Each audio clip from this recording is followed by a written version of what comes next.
నమస్తే, welcome to burning topic. కొత్త ఏడాది అంటేనే కొత్త ఆశలు, కొత్త ఆశయాలు. ముఖ్యంగా మన దేశానికి వెన్నుముక అయిన రైతు సంక్షేమం విషయంలో కేంద్ర ప్రభుత్వం మరో కీలక అడుగు వేసింది.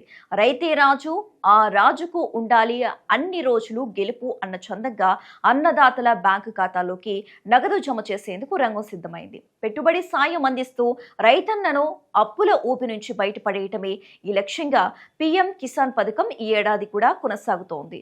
మరి ఈసారి విడతలో ముఖ్యాంశాలు ఏంటో ఇప్పుడు చూద్దాం.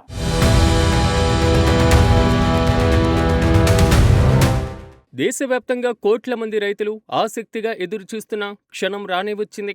అన్నం పెట్టే రైతు అప్పుల పాలు అవ్వకూడదు అనేటువంటి నినాదంతో ప్రారంభమైనటువంటి ప్రధానమంత్రి కిసాన్ సమ్మాన్ నిధి పథకం నేడు రైతులకు ఒక భరోసాగా మారింది. 2026 ఆర్థిక సంవత్సరంలో కూడా ప్రతి ఏటా ఇచ్చే 6,000 రూపాయలను 3 విడతలలో అందించేందుకు కేంద్ర ప్రభుత్వం గ్రీన్ సిగ్నల్ ఇచ్చింది. ఇక ప్రతి 4 నెలలకు ఒకసారి 2,000 రూపాయల చొప్పున రైతుల ఖాతాల్లోకి ఈ నగదు జమ అవుతుంది. దీనివల్ల విత్తనాలు, ఎరువులు కొనుగోలు సమయంలో రైతులకు ఆర్థికపరమైనటువంటి ఊరట లభిస్తుంది.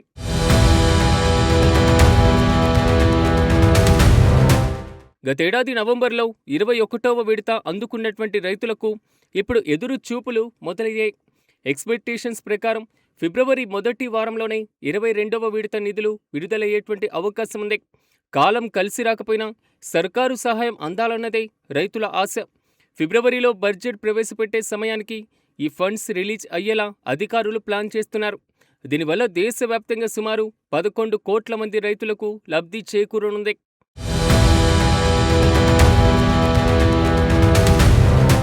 ఈ సంవత్సరం మొదటి విడత నిధులు ఫిబ్రవరి నెలలో విడుదలయ్యేటువంటి అవకాశాలు కనిపిస్తున్నాయి. గతేడాది నవంబర్ మాసంలో చివరి విడత నగదు పంపిణీ జరిగింది. ఆ గడువు ముగియగానే ఫిబ్రవరి మొదటి వారంలో 22వ విడత సహాయం అందించేలా అధికారులు ఏర్పాట్లు చేస్తున్నారు. దీనివల్ల దేశవ్యాప్తంగా ఉన్న కోట్లాది మంది రైతులకు సాగు ఖర్చుతో పాటుగా వెసులుబాటు కలుగుతుంది. రెండో విడత నిధులను జూలై లేదా జూన్ మాసాల్లో విడుదల చేసేటువంటి అవకాశాలు కనిపిస్తున్నాయి. ఖరీఫ్ సీజన్ ప్రారంభంలో ఈ నగదు అందడం వల్ల విత్తనాలు, ఎరువుల కొనుగోలుకు రైతులకు ఎంతో ప్రయోజనం చేకూరనుంది.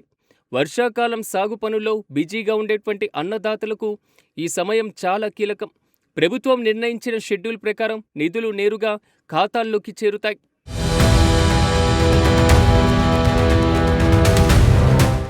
మూడో విడత పంపిణీ అక్టోబర్ లేదా నవంబర్ నెలలో జరుగుతుందని అంచనా వేస్తున్నారు. రబీ సాగు పనులు మొదలయ్యేటువంటి వేళ ఈ పెట్టుబడి సహాయం రైతులకు అండగా నిలుస్తుంది. పండగ సీజన్లో రైతు కుటుంబాలకు ఈ ఆర్థిక చేయూత ఎంతో ఊరటనిస్తుంది. ఇలా ఏడాది పొడవునా 3 విడతల్లో మొత్తం 6,000 రూపాయలను కేంద్ర ప్రభుత్వం అందజేస్తుంది. పథకం ప్రయోజనం పొందాలంటే రైతులు కొన్ని నిబంధనలు తప్పనిసరిగా పాటించాలి. ముఖ్యంగా ఈ కేవైసీ ప్రక్రియ పూర్తి చేయడం చాలా అవసరం. ఆధార్ కార్డుతో అనుసంధానం కాని ఖాతాల్లో నగదు జమ కావడం ఆగిపోతుంది. రైతులు తమ సమీపంలోని మీ సేవా కేంద్రాలు లేదా మొబైల్ యాప్ ద్వారా ఈ ప్రక్రియను త్వరగా ముగించుకోవాలి.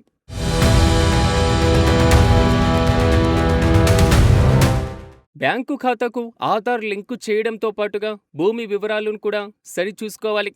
రెవెన్యూ రికార్డులో ఉన్నటువంటి పేర్లు, పట్టాదారు పాస్ పుస్తకం యొక్క వివరాలు పీఎం కిసాన్ పోర్టల్లో ఒకేలా ఉండాలి.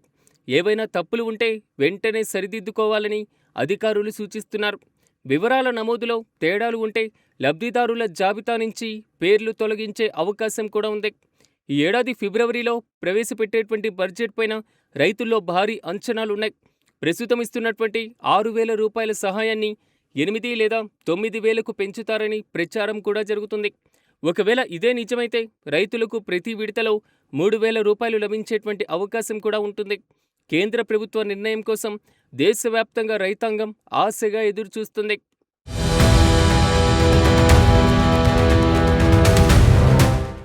నిధుల విడుదలపై సమాచారం కోసం రైతులు అధికారికంగా పీఎం కిసాన్ వెబ్సైట్ను చూడవచ్చు.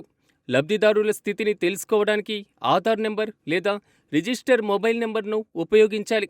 ప్రభుత్వం నుంచి వచ్చేటువంటి ఈ ఆర్థిక సహాయం చిన్న, సన్నకారు రైతులకు వడ్డీ వ్యాపారుల భారం నుంచి విముక్తి కలిగిస్తుంది. వ్యవసాయ రంగాన్ని బలోపేతం చేసే దిశగా ఈ పథకం కీలక పాత్ర పోషిస్తుంది.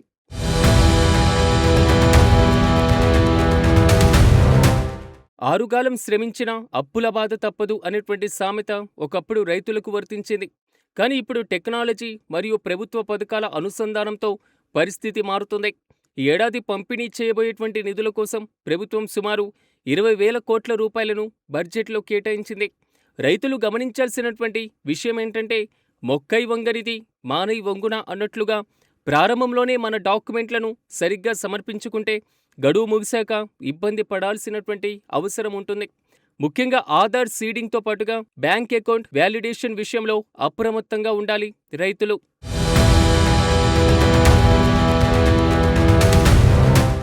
పీఎం కిసాన్ పథకాన్ని కేంద్ర ప్రభుత్వ ఆధ్వర్యంలో అమలు చేస్తుంటే దానికి అనుసంధానం చేస్తూ రాష్ట్ర ప్రభుత్వాల ఆధ్వర్యంలో కూడా పథకాలు అమలు చేస్తున్నారు.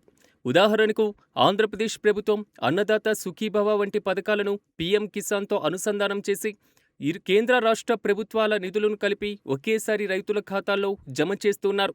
దీని ద్వారా రైతులు ఆర్థికంగా మరింత పరిపుష్టి సాధించడంతో పాటుగా సాగుకు అయ్యేటువంటి ఖర్చులో ఒక కీలకమైనటువంటి భరోసా లభిస్తుందని రైతులు ఆశిస్తున్నారు. కాబట్టి 22వ విడత నిధుల కోసం రైతులు ఆశగా ఎదురుచూస్తున్నారు.